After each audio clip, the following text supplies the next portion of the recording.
Maka fenomena akhir zaman itu adalah terkikisnya akidah, keyakinan bahwa muncul sifat-sifat korun itu kepada manusia. Merasa yang Allah kasih ini segalanya dari Dia dan untuk Dia. Itu korun itu. Sifat korun maksudnya. Baik, saya akan menyampaikan satu tema yang saya ambil dari kitab yang berkaitan dengan fenomena akhir zaman dan harta haram, ya, bahwa fenomena kejadian bahkan hobi, kecondongan atau kecenderungan manusia akhir zaman untuk mengambil, memakan, menghiasi, menumpuk, membelikan atau membelanjakan, hingga terkadang menjadi kesombongan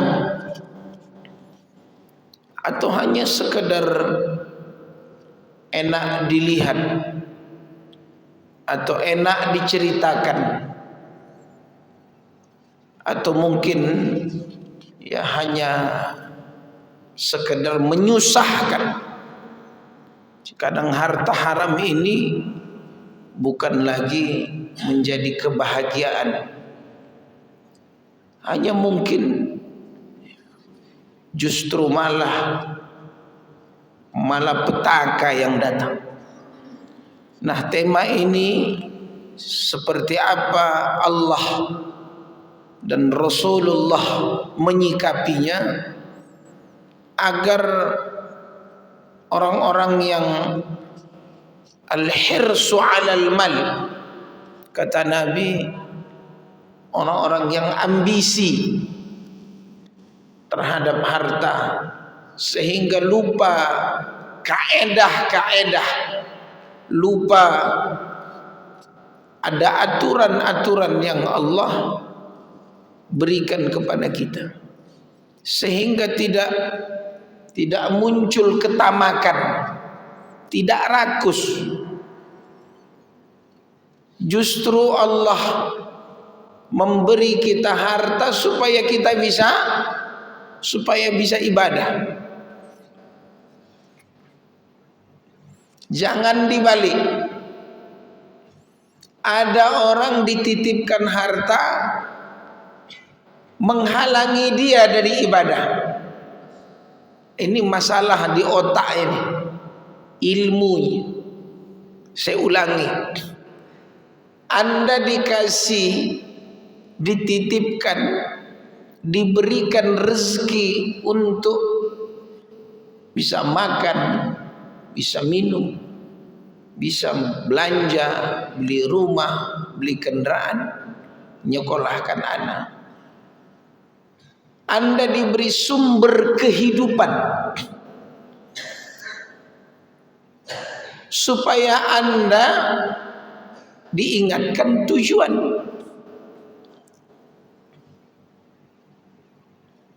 Apa tujuan dari harta itu? Supaya Anda bisa sedekah, supaya Anda bisa berbagi, supaya kita ini bisa mensyukuri.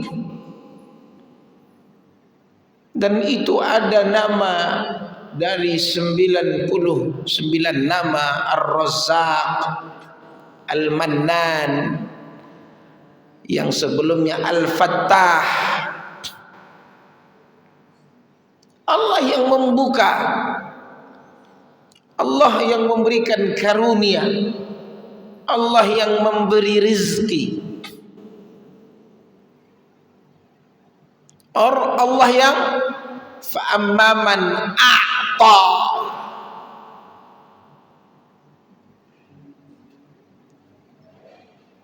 wattaqa Jadi digandengkan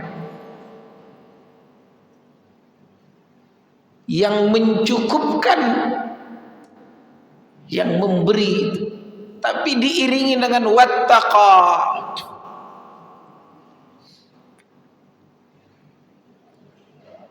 Di ayat yang lain wasaddaqa bil husna.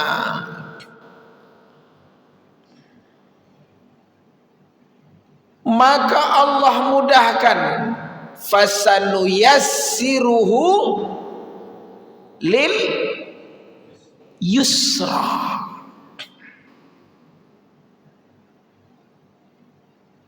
Coba lihat itu. Ini konsep dari Allah ini. Allah beri a'ta, lalu dia wattaqa. Ada saya baca kesimpulan dari takwa itu adalah seseorang yang bertakwa itu adalah orang yang mampu mengumpulkan segala kebaikan pada dirinya. Itu takwa itu. Dan dia berhati-hati dalam menjalani, melakukan ibadahnya, amaliyahnya.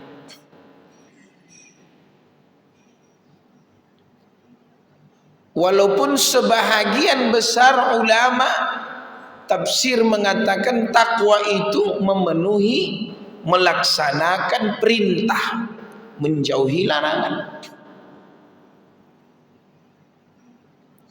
Tapi kata ulama, orang yang memenuhi perintah, menjauhi larangan, artinya apa? Dia sholat, dia tidak menipu. Itu semua adalah kebaikan yang dia kumpulkan dalam hidup.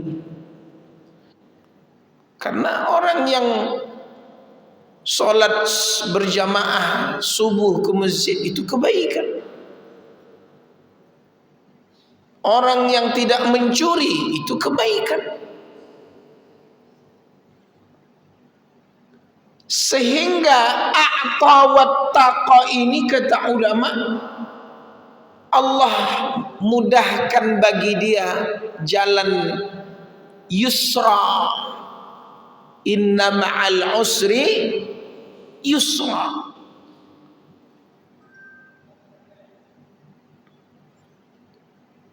Rumusnya Allah kasih ini tentang harta ini, karena a'ta tadi.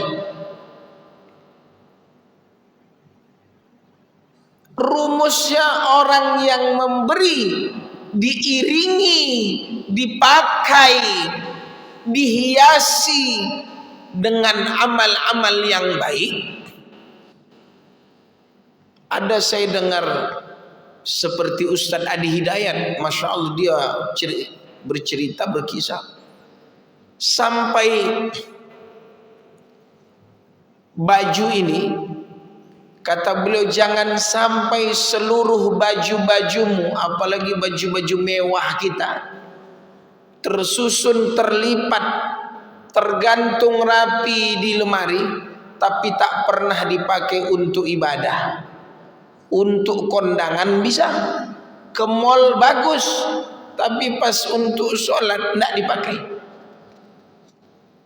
Apa keju yang lusuh-lusuh, yang bertai lalat, yang udah bertempel, yang tak pergi ke kondangan, wah sega lagak, tak pakai sadonya, tak ibadah, rancak. Itu sampai teliti betul.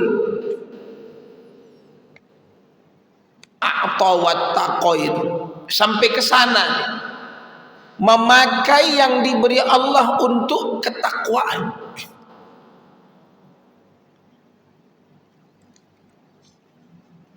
Apa kata ulama? Orang yang membawa nikmat Allah dalam beribadah kepada Allah itu bukti apa? Keberkahan. Kenapa? Kata ulama, definisi berkah itu apa? ziyadatul khair, bertambahnya kebaikan. Itu a'tawat taqoid. Jadi kalau dalam hidup kita ini tak bertambah kebaikan, yang ada adalah murka Allah. Itu diantaranya wa amma man baghila wastaghna.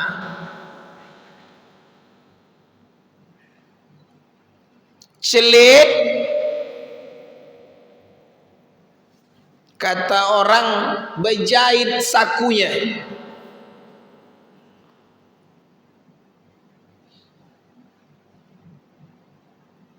Padahal kata Rasul, al-yadul ulya, tangan di atas. Tangan di atas ini lebih mulia. Khairum min yadis sufla. Tapi Allah adil, maha adil. Coba saya tanya Bapak Ibu, zakat fitrah itu untuk siapa? Kewajiban untuk siapa? Semua manusia muslim.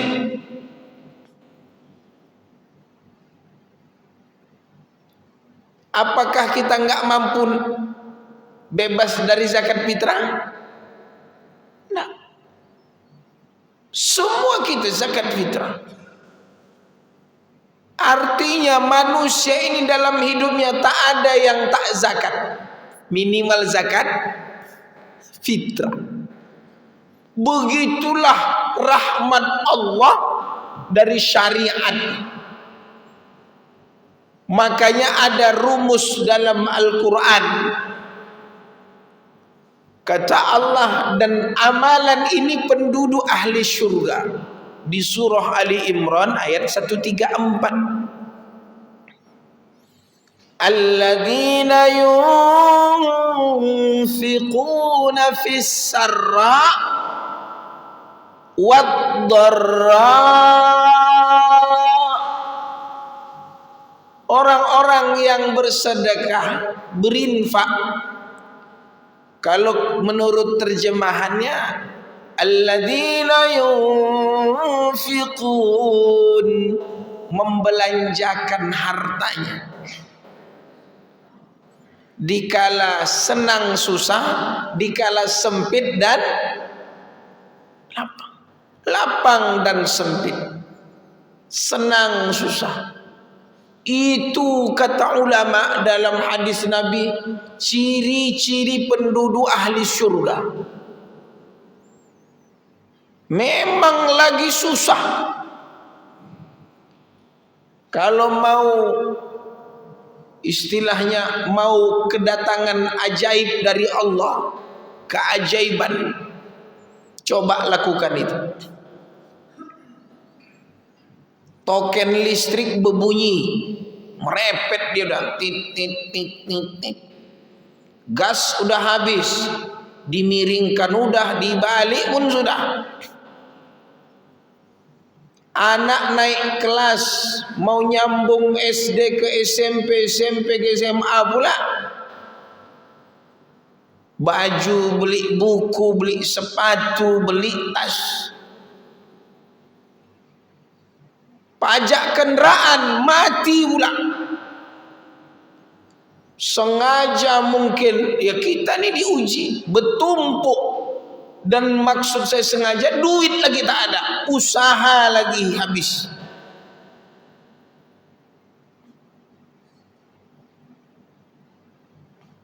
Kebayang, buka usaha jatuh, rugi, dilarikan, harta warisan disikat pula sama abang sama adik, rumah kos jatuh pula, jatuh tempo, semua di situ. Saya teringat ucapan ulama, tidaklah seseorang diuji oleh Allah kecuali orang itu sanggup untuk menyelesaikannya.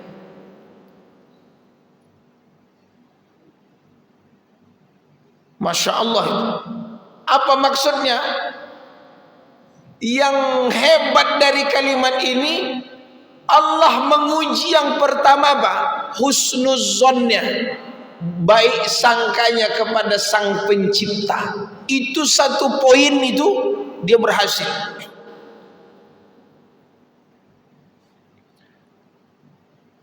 Sehingga modal baik sangka itulah dia datang menghadap Allah.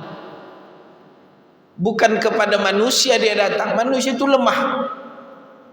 Janji 10.000 dikasih 5.000. Janji 5.000 dikasih 1.500. Tapi kalau dia datang kepada Allah, dia minta 10.000, Allah kasih 100. Allah kasih 1.000.000. Allah kasih tanpa batas.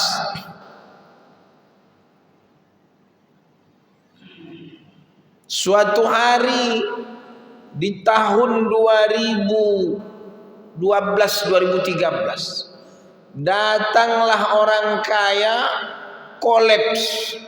Dia punya usaha, bangkrut. Duitnya hilang sekitar 2 miliar. Saya waktu itu baru dapat amanah mengelola sekolah anak yatim, duafa, fakir miskin. Waktu itu kami buat sekolah nyewa ruko.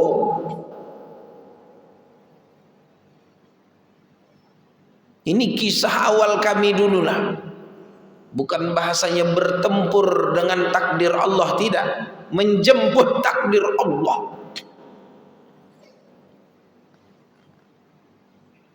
Karena kalau kata Sayyidina Umar, berpindah dari satu takdir ke takdir yang lain, iya kan? Bukan lari. Mencari donatur, mencari orang baik supaya anak ini sekolah. Mana cara? Udah diputuskan sama guru-guru kita, sewa aja ruko nih dulu. Izin, cari urus surat izin. Kata guru kita dulu, kita ini kan mengerjakan proyeknya Allah.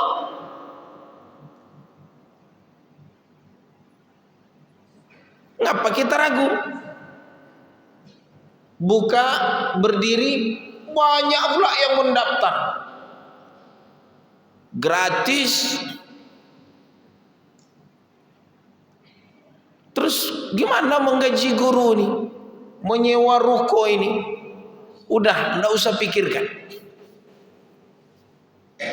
Kita bentuklah lembaga zakat. Proyek Allah juga. Untuk mengetuk pintu-pintu orang yang memang punya harta dan mereka bingung menyalurkan zakatnya kemana. Produknya apa? Buat sekolah ini. Biar anak-anak yang tidak mampu sekolah ini kita gratis dan punya produk. Itu saat kami mengurus-ngurus ini, datanglah, saya heran, saya tengok dari ruang guru itu ada mobil CRV baru parkir. Siapa? Nah ya, Assalamualaikum, aduh saya Yunus ada. So, namanya ruko, 2 tingkat, 1 untuk kelas, 1 untuk kantor. Nah, buatlah sekat-sekat. Menangis, istri menangis, suami menangis, sana cerita curhat, panjang ceritanya, sampai ujung-ujungnya kehilangan duit 2 miliar. Saya cuma sampaikan begini, kalau orang dapat musibah, saya bilang, Asoba yusibu musibah. Memang dialaminya musibah. Yang pertama istirja. Istirja ini kita ini milik Allah dan kembali kepada Allah. Artinya semua yang Allah titipkan ini punya siapa? Jadi ini titipan. Maka fenomena akhir zaman itu adalah terkikisnya akidah, keyakinan bahwa muncul sifat-sifat korun itu kepada manusia. Merasa yang Allah kasih ini segalanya dari Dia dan untuk Dia. Itu korun itu. Sifat korun maksudnya.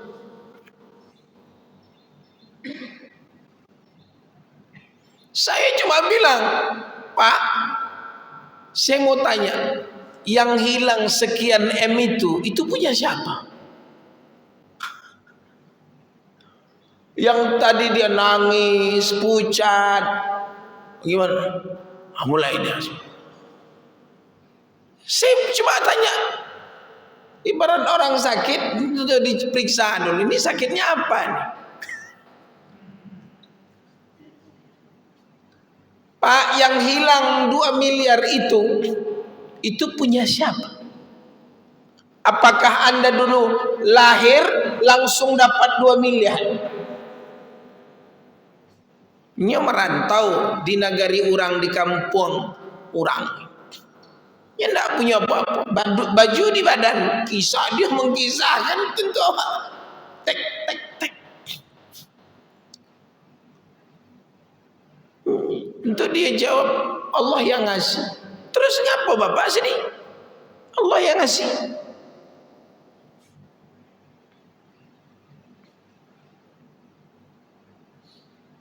Sekarang saya bilang, Allah ambil itu dengan cara Allah. Bisa jadi selama-lamanya diambil, bisa jadi ngetes. Itu namanya ujian.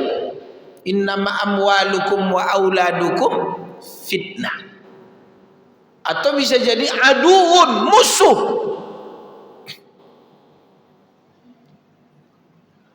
Mulai dia.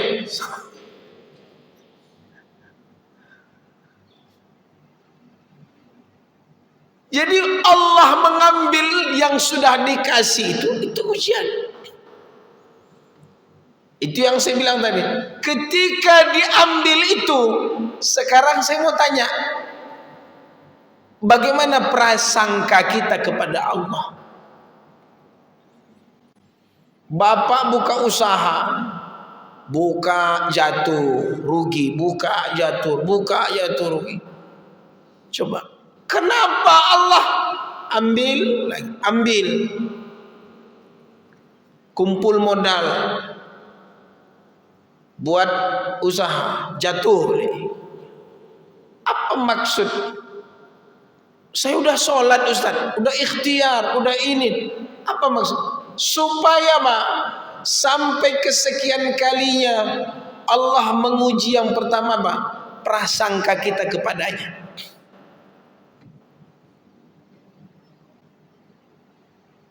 Kalau kita masih bersama Allah, clear, sukses. Kalau tidak, tamat.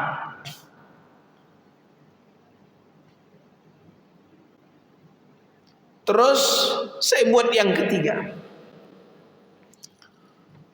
Tolong nasihatnya Ustaz. Oke. Sama-sama kita doa. Dan dia waktu itu belum pernah berdoa dengan doa itu. Padahal itu tafsir hadis diuntaikan. Kalau dalam tafsir Ibnu Katsir pun ada. Doa orang kena musibah. Kata Allah, Inna lillahi wa inna ilaihi raji'un. Disambung oleh Nabi, Allahumma ajirni fi musibati wa akhluf li khairan minha. Singkat saja. Ya Allah, beri aku pahala dari musibah yang menimpaku dan ganti yang lebih baik. Tercengang dia. Doa ini Ustaznya. Kok malah saya dapat pahala ya, kata dia. Masya Allah, nangis dia. Tapi nangisnya lain. Betul ini dari Nabi, saya bilang. Bahwa Anda yang dapat ujian ini, Anda dapat pahala. Yang kedua, minta sama Allah diganti yang lebih baik. Sekian tahun, Allah datangkan kepadanya yang lebih banyak. Dan yang menariknya apa? Begitu bangkit usaha dia ber-MM, dia bisa keliling dunia. Saya lihat di status dia, kadang di Turki, kadang di Salju, kadang entah di mana-mana ya. Di Thailand kemana. Apa yang terjadi? Ini qadarullah. Tiap tahun dia mengeluarkan zakat puluhan juta ke sekolah. Setiap tahun. Itu tidak pernah absen. Bahkan kalau Ramadan hari raya itu dikasihnya guru nih THR. Plak plak plak plak plak. Masya Allah.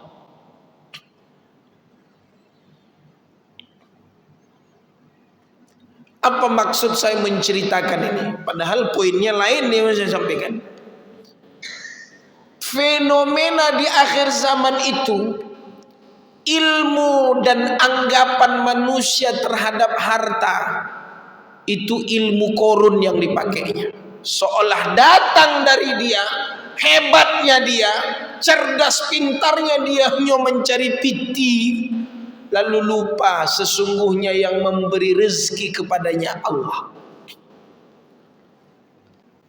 Itu satu masalah. Maka apa kata Rasul? Ini masuk tema kita.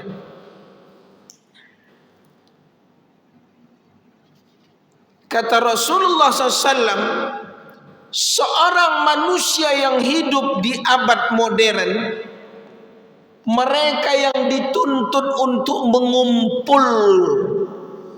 menumpuk harta sebanyak-banyaknya, seolah agar hidup layak, hidup senang, seolah mereka ini maaf ya, belum baca, saya baca nih. Seolah mereka terlalu khawatir dengan masa depan. Ini masalah. Bu, hati-hati bu. Emas yang kau simpan berkilo-kilo itu, maksudnya yang ini, yang itu. Duit yang kau tumpuk-tumpuk itu, sampai berbohong sama suamimu, kadang sampai berpisah gara-gara harta. Kenapa? Terlalu khawatir dengan masa depan, seolah tantangan masa depan ini sangat berbahaya, mengancam. Lalu apa? Kikir. Lalu apa? Tidak ada kehidupan sosial, tidak ada menyumbang, tidak ada ini, tidak ada amalan. Jadi apa yang dicari ditumpuk. Alasannya apa? Nanti susah awak di hari muko, di hari tua. Boleh menabung, boleh, anjuran itu. Tapi kalau sudah kelewat batas, itu tidak. Sampai ada perasaan, kalau bahasa ulamanya,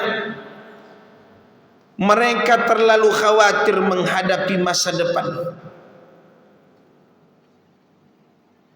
sehingga tidak mengeluarkan zakat, tidak sedekah, bahkan menyiksa dirinya.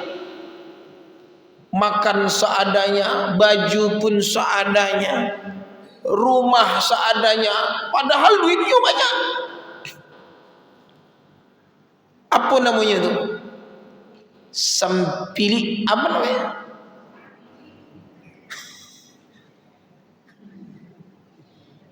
Acuh.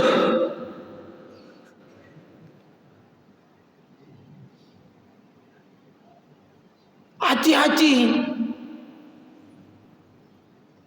Timbullah stroke-nya.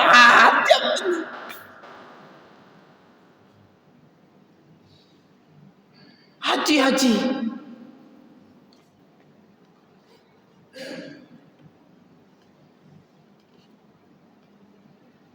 Nelpon dari kampung, minta doa. Ini kejadian sore kemarin. Apa kebun yang diwariskan orang tua dulu Pak Ustadz diserobot sama siapa? Ponakan. Berapa batang? 9. Milik ikutnya barang yang diwariskan 5.000 batang. Hanya misalkan tante ke sepupu entah siapa lah ponakan juga tak. Nya di kampung lah namanya keluarga. Jadi apa caranya itu Pak Ustaz? Boleh awak sembahyang hajatkan gitu.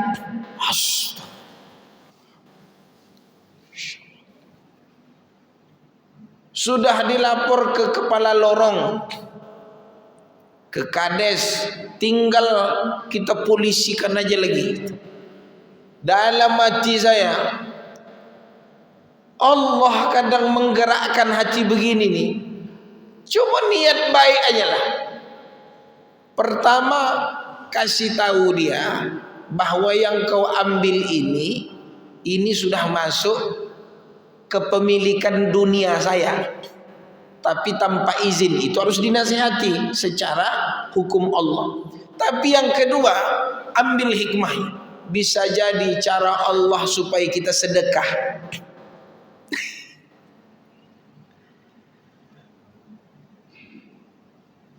Anggap aja husnuzon kita, Allah yang menggerakkan hati dia tuh mengambil 9 batang kebun awak. Anggap itu apa?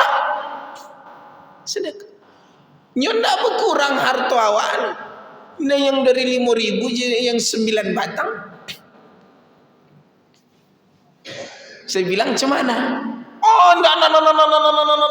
Ayo udahlah. Lapor-laporlah sembahyang hajat. Cuman kalau dia memang salah, beritahu. Karena itu kewajiban amar ma'ruf nahi mungkar. Tapi kalau sampailah panjang cerita ini, malu awak.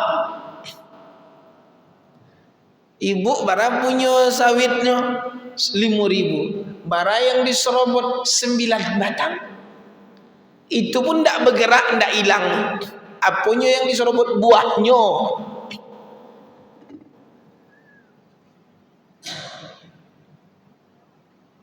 Kalau melilit-lilitnya,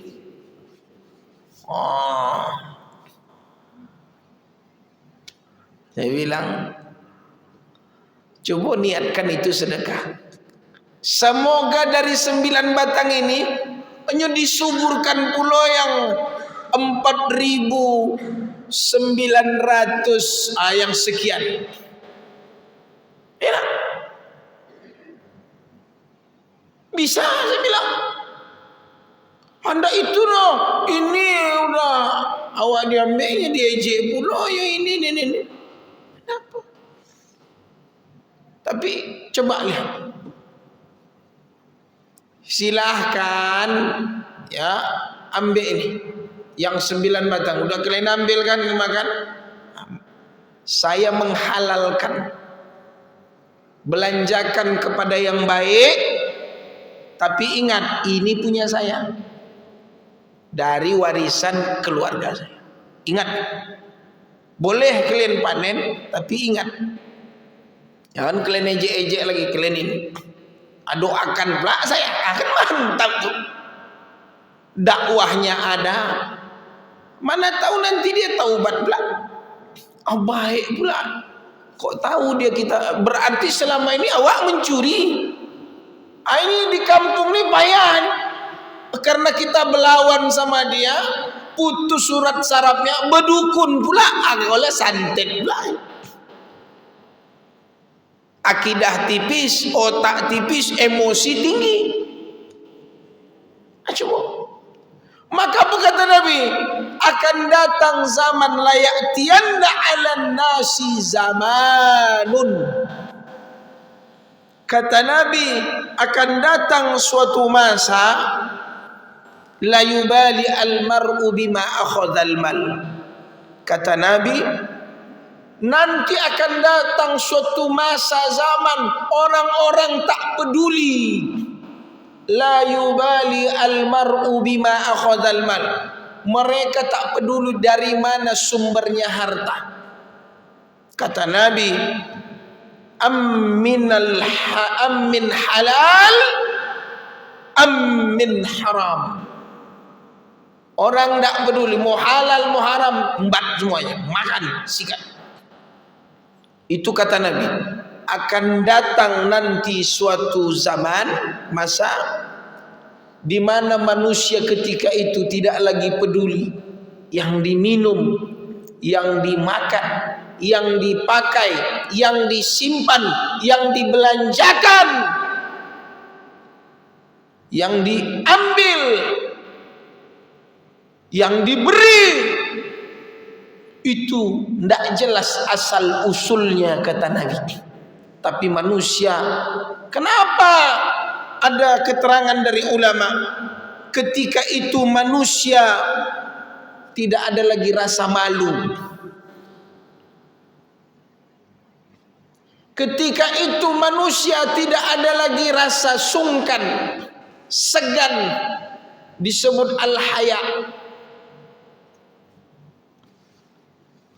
Apa kata dia? Yang penting happy,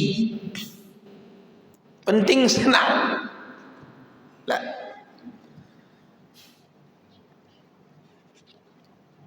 Jangan. Kita ini bukan bangsa kera, kita ini bukan bangsa monyet, kita ini bukan hewan.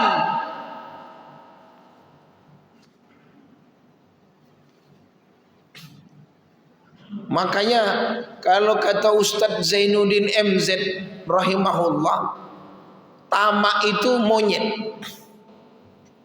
Ambilnya dijepitnya di kakinya, ambil jepit tangan kaki kanan, ambil jepit ketiak, ambilnya lagi dijepit, ambil lagi, akhirnya jatuh semuanya.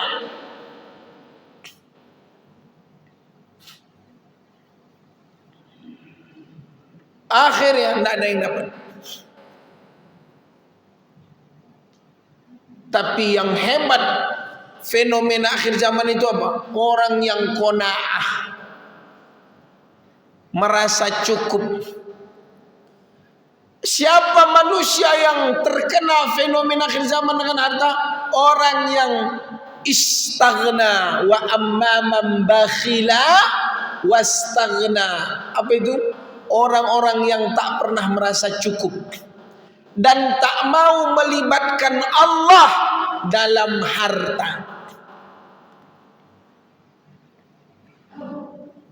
Na'udzubillah min dzalik. Apa kata ulama? Ada manusia dikelompokkan dua kelompok dari hadis ini. Mereka yang tidak peduli akan kaedah Allah dalam mencapai tujuan mencari harta. Nah, ini dia. Kemudian yang kedua, sebagian lagi orang-orang yang masih ada hati dhamir peka, dan mereka ini orang-orang yang Bapak Ibu ya, tolong nasihatkan ini kepada anak kita. Bilang ke mereka, jangan pernah kau bawa 1 rupiah pun ke rumah dari harta yang haram. Bilang.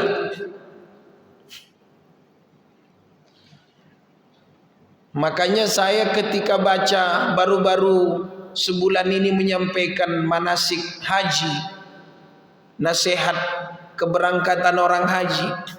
Ketika ditanya ciri-ciri haji mabrur, kan kata ulama termasuk dalam tafsir dan hadis, bahwa al-hajjul mabrur laisa lahul jaza illal jannah itu adalah orang yang memberangkatkan dirinya ke tanah suci dengan harta yang berkah. Makanya dulu pernah saya diminta hadir seminar di Bang Riau Kepri. Waktu itu belum syariah. Saya berdebat dengan Dewan Syariahnya. Waktu itu akhirnya tak diundang saya waktu itu lagi ceramah di kantor itu. Waktu itu dalam. Kenapa? Waktu itu musim-musim buka kuota haji dan umroh kredit umroh. Tujuan mereka ini untuk mengumpulkan duit masyarakat. Pertama saya komentari, apa hukum umroh? Apa hukumnya? Sunnah, bukan wajib. Saya bilang, apa hukum kredit rumah? Hukum rumah itu wajib. Kan paling tinggi apa? Primer atau sekunder? Rumah itu primer, iya kan? Tempat berteduh. Dia tidak punya uang, ada uang gaji, itu pun P3K. Kalau dibayar semuanya untuk beli rumah, mengutang semua lebih besar. Makanya sebagian ulama membolehkan, tapi memang sebaiknya kalau macam dulu DP 0, diangsur sekian rumah, itu bagus tuh program itu. Jangan ada riba. Tapi memang negara hadir kalau untuk dilebihkan pengurusan kata ulama dalam fikih qadaya muasirahnya, karena dia baik bitaksid, jual beli angsur, akadnya jelas, untungnya jelas, dan ada barangnya jelas, dibolehkan kalau itu primer. Ini gara-gara talangan kredit umrah, anak ndak sekolah, ini ketebengkalai, hukumnya sunnah. Ada yang menarik lagi, ini maaf ya, karena tadi saya bilang kadang ambisi mau ibadah nih menjalani yang syubhat, yang haram, ndak berkah juga. Saya bilang begini, Pak, ini Dewan Syariah, saya bilang, kapan dia berangkat, kapan melunasinya? Oh, kalau di kita Pak Ustadz, begitu dia DP misalkan 5 juta, langsung dapat awak berangkat, katanya dia Pak Ustadz. Oh, hebat. Terus bila kanya nak mencicil, nanti setelah pulang umrah dia mencicil. Baca orang mencicil kalau dia matinya di tanah haram sana.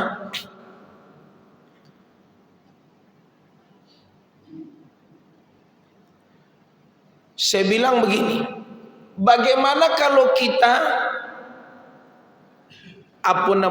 minimalisir acaranya Ustaz?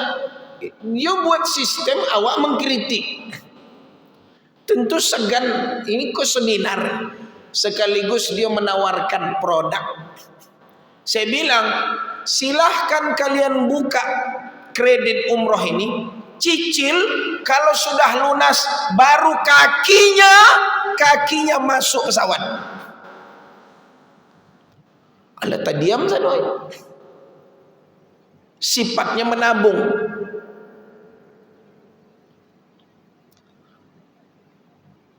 Haji juga begitu, saya bilang.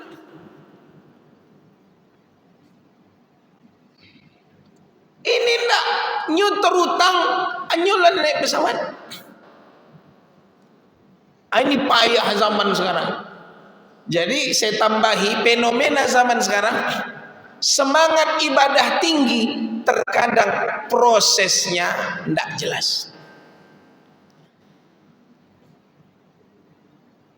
Ya, ini hati-hati. Baik, maka apa kata Rasulullah sallallahu alaihi wasallam, ta'is 'abdud dinar wa 'abdud dirham wa 'abdul khamisah. Celaka hamba mata uang. Ingat, siapa tuh hamba mata uang?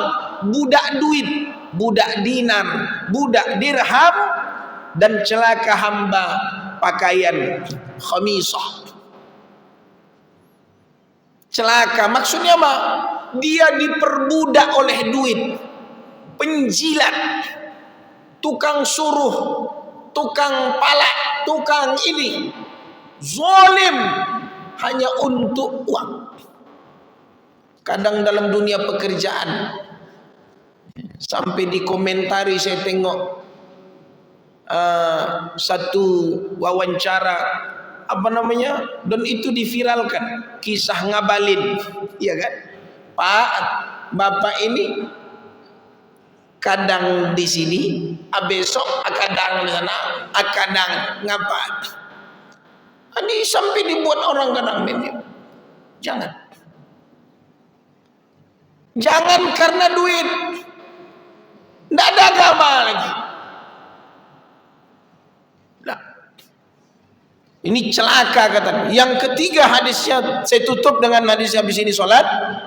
Wa man ittajara qabla ay yatafaqah fid din faqad irtatam. Barang siapa yang berniaga tanpa mempelajari fikih muamalat, dia akan terjerumus. Baik, ini saja. Mudah-mudahan ada manfaatnya, dan jangan sampai kita mengikuti langkah-langkah syaitan, dan mudah-mudahan kita mencari berkah, dan semoga sehat, dan semoga kita panjang umur, dan semoga kita selamat dunia dan diberi tempat yang baik di akhirat. Billahi taufiq wal hidayah. Assalamualaikum warahmatullahi wabarakatuh.